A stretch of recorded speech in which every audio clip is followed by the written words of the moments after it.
जय बालाजी महाराज, जय जगन्नाथ बाबा और जय श्याम बाबा, और जय गुरु गोविंद सिंह जी, जय ओम अक्षर, जय लिंगा महाराज की जय। मैं आप लोगों से एक चीज़ कहना चाह रहा हूँ कि अभी मैं प्रॉपर नहीं आ पा रहा हूँ वीडियो पे, और एक चीज़ और मैं आपको बता रहा हूँ। मैं अभी तो आज मेरी जो मदर एक्सपायर हुई थी तो उसके लिए एक पूजा और करनी है घर में, तो मैं अभी नजफगढ़ जा रहा हूँ उस पूजा को करने के लिए परिवार के साथ में। उस पूजा को करने के बाद मैं फिर जगन्नाथपुरी जाएंगे। वहाँ पे मैं आपको पूरी दुनिया की सच्चाई और पूरी दुनिया का जो सत्य है, जो पूरी दुनिया के अंदर जो एक कौन सा क्या धर्म है, वो आप लोगों की होश उड़ जाएंगे जब मैं उस बारे में लिखूँ, बताऊँगा आपको।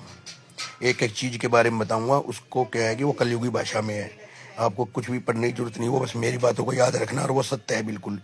वो हर पुराण से होके, हर कुरान से होके, हर जितने भी धर्म है उन सबसे होके वो गुजरती है। और हर धर्म में अपनी अपनी पूजा कीजिए, हर धर्म की अपनी रिस्पेक्ट कीजिए।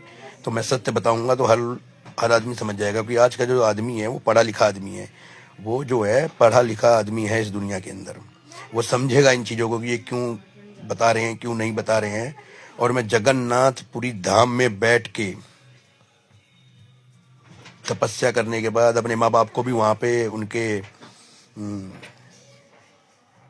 वहाँ उनको वो मैं वैकुंठ लोक प्राप्त करवाएगा। क्योंकि मैंने जो पूजा की है विष्णु जी की, मैंने उनसे एक ही फल मांगा था कि मेरे माँ बाप कभी जन्म मरण मृत्यु दर इस संसार के अंदर ना आए, इस संसार के अंदर ना आए। उनके 2 जन्म रह गए थे, लेकिन मैंने जो पूजा की, मैंने फल मांगा है कि हे विष्णु भगवान, मैं तुम्हारी बारे में ये सारी कुछ लिख रहा हूँ, मैं जो बता रहा हूँ, इसका फल मुझे जो आप देंगे तो वो फल मुझे नहीं चाहिए। मेरे माँ बाप को आप अपने वैकुंठ लोक उस चरणों में बिठाइए आप।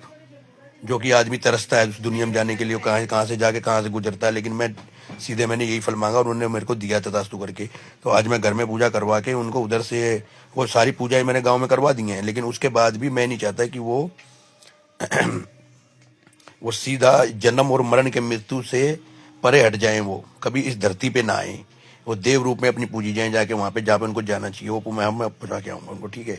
और वहाँ से मैं 10 दिन रहूँगा, वहाँ मैं तपस्या करके वहाँ मैं आपको सत्य बताऊँगा, यहाँ नहीं बता सकता।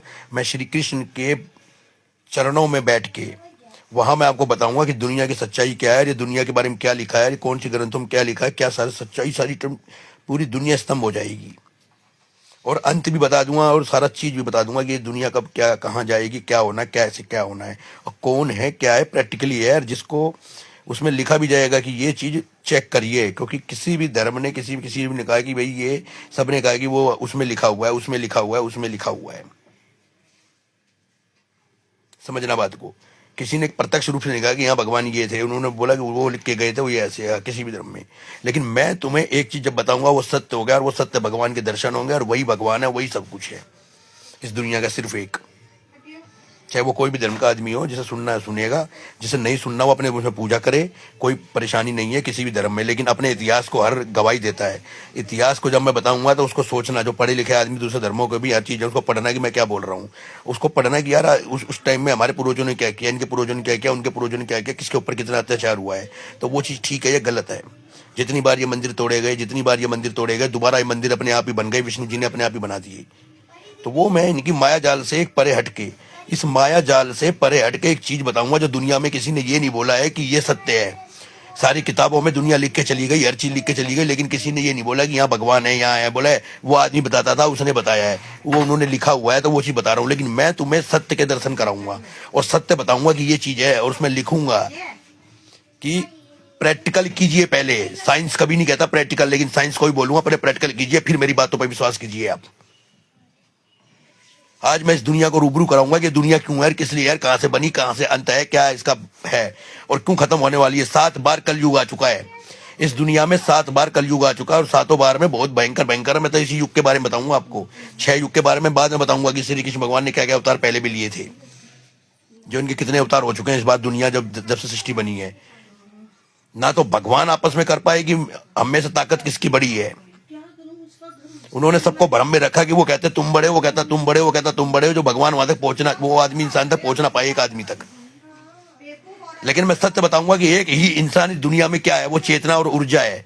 जो चेतना ऊर्जा है वही भगवान है। चेतना चेतना चेतना चेतना चेतना ऊर्जा हर जगह वो विद्यमान है। हर जगह वो जो हवा पानी चल रहा है ना, ये बातें करते हैं लोग बाग इसको पकड़ के, जो हम फोन से बात करते हैं, इसी को आत्माओं से बात करते हैं, उस चीज में बताऊंगा मैं आपको। वो स्तंभ हो जाएगा आदमी जो सतयुग में करता था, आसमान में चलता था, पानी के ऊपर चलता था, वो तो उसको प्रैक्टिकली था, जो आज कहते हैं उसको जादू कलयुग में। वो चीज जब आदमी ध्यान देता, इस भागादौड़ी जिंदगी में कोई नहीं पहचान पा रहा क्या है, लेकिन सृष्टि खत्म होने से पहले मैं सब कुछ बता जाऊंगा, क्योंकि आत्मा को सब पता होता है। आत्मा खाली शरीर चेंज करती, कपड़े चेंज करती है। आत्मा को सब कुछ पता होता है इस दुनिया के अंदर।